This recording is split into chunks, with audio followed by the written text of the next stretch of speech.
Успаміны беларускага пісьменніка Владзімір Ліпскі.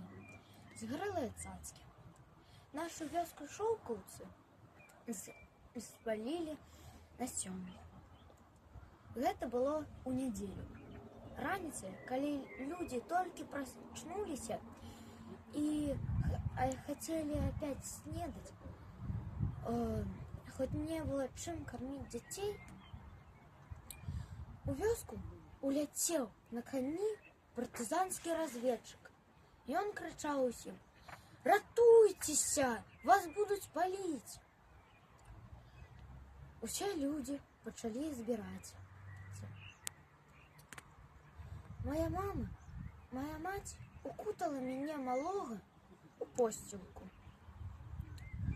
А бацька сказаў усім астатнім дзецям больше быць друг з другом. А сам бацька положил у вядро з бульбай і кону. Потым усе шоўкаўцы пабеглі ў лес. Там яны вырылі себе землянкі. Там у гэтых землянках яны і зімавалі.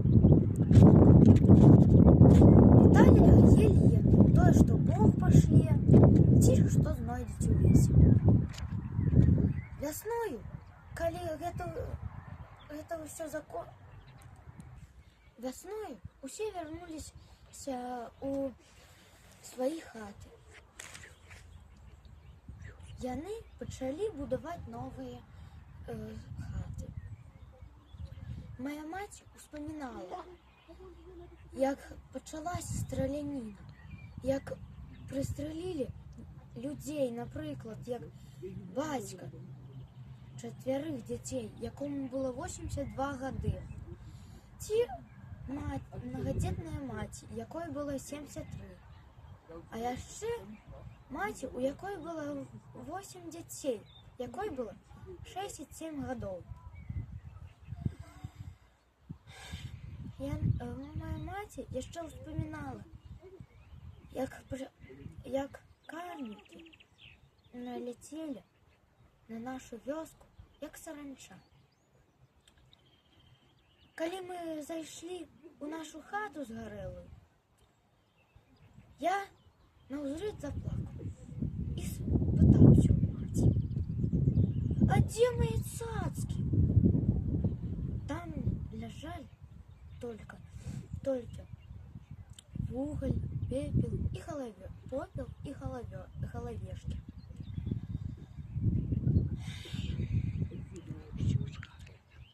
Усё згарэла. Агонь карнікаў не пажалеў нічога.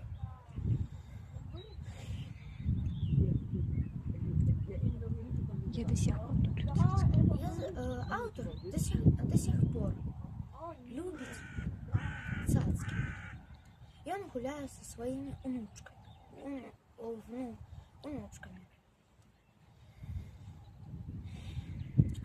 Только аўтар моліць нас об одным, чтобы мы ніколі не забывали, что было у час войны.